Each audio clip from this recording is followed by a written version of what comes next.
Hi, it's Jason Tattoo Fixers. You're listening to 6TR. 6TR. It is 6TR on the telephone right now. You've seen the show Tattoo Fixers on E4. Well, I'm very privileged to have on the line now Jay from the show. Hello, Jay. Hi, how are you? I'm good, mate. I'm good, thanks. Very good. Very good to have you on the show because... Thank you. It's been massive. It's into the second series now. And are you surprised at how big it's become, the show? Yeah, I mean, I think obviously Tattoo Fixers is quite a different tattoo program compared to a lot of the others. Basically, because obviously it's quite humorous.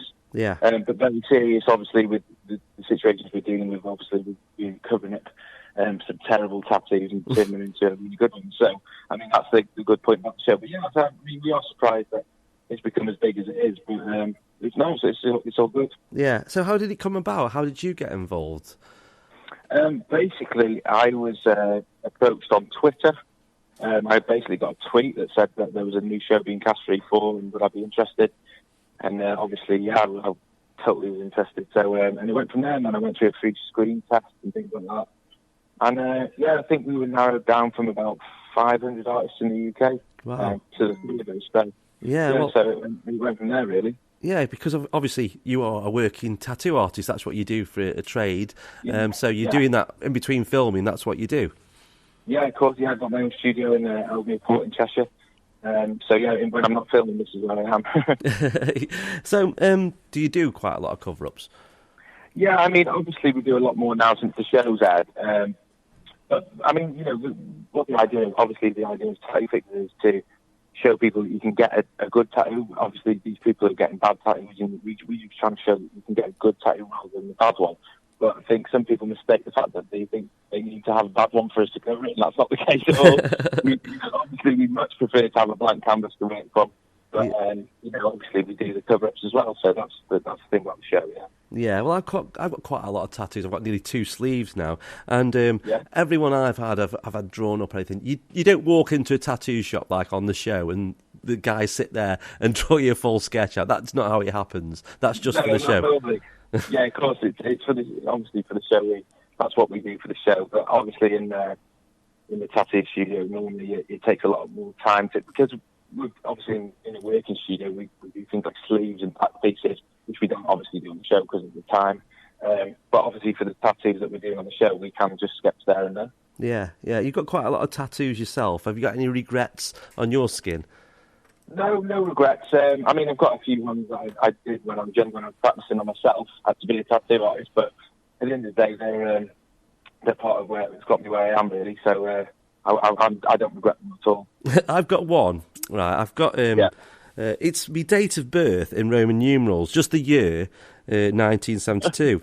Well, it's supposed to be that, but it's not, because I got the idea. I was watching Star Wars, and at the end, you know, when the end credits come up, and right at the end, they've got Roman numerals of the year of the film. And after the film, it said MCMLXXV11. I thought, that's perfect. So I wrote that down. I got it drawn up in some nice writing, and I had it tattooed. Well, I wasn't born in 1977 that the film came out. I was born in 1972, so I've got the wrong year in Roman numerals. Oh, no. Oh, no. So you're going to have to get that covered now, aren't you? Possibly. I just thought, no one really questions it. They just think it's right, because it's quite a lot of letters. But yeah, that's... problem is, you know, don't you? You know deep down. Every time I look at it. But it's quite a lot of black, and it's about 5 inches long and about 2 inches wide. It's going to be difficult to cover. Yeah, it's difficult to cover, but obviously we find a way of manipulating certain designs to work, so I'm sure there's something we can do with it. Yeah. What is the worst tattoo you've seen? Has it been on the show, or have you actually seen one, somebody coming into your studio? Do you know what? I get asked this question a lot, and it's quite hard to pinpoint a particular one because I've seen that many, not just on the show, but in the whole time I've been tattooing. I've been tattooing 8 years, so I've seen a lot of bad tattoos. It's really hard to say, but I think more the things that shock me more now is not such the tattoos themselves; it's the stories behind the tattoos. Yeah. So I think that's the most shocking thing for me these days: is the story behind them rather than the actual tattoo itself. Yeah, because I suppose you get people coming into the studio and you've had that for 8 years, and they do tell you the stories as well, and you're like, whoa. Yeah, of course, yeah, definitely. Everyone's got a story.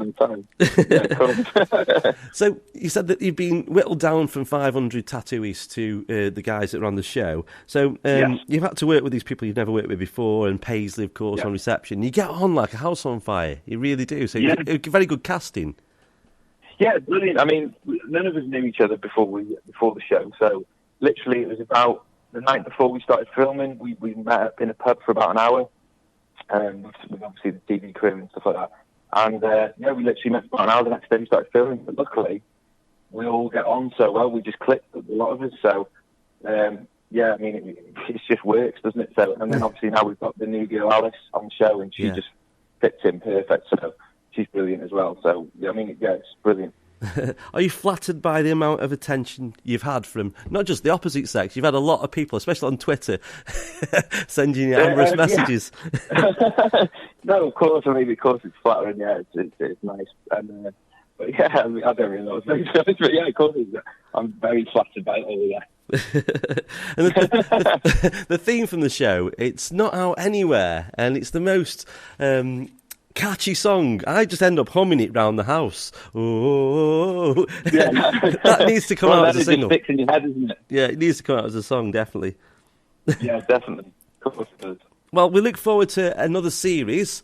I've heard there is one in the pipeline, but thank you very much for chatting to us today, Jay. No, thanks for having me. I appreciate it.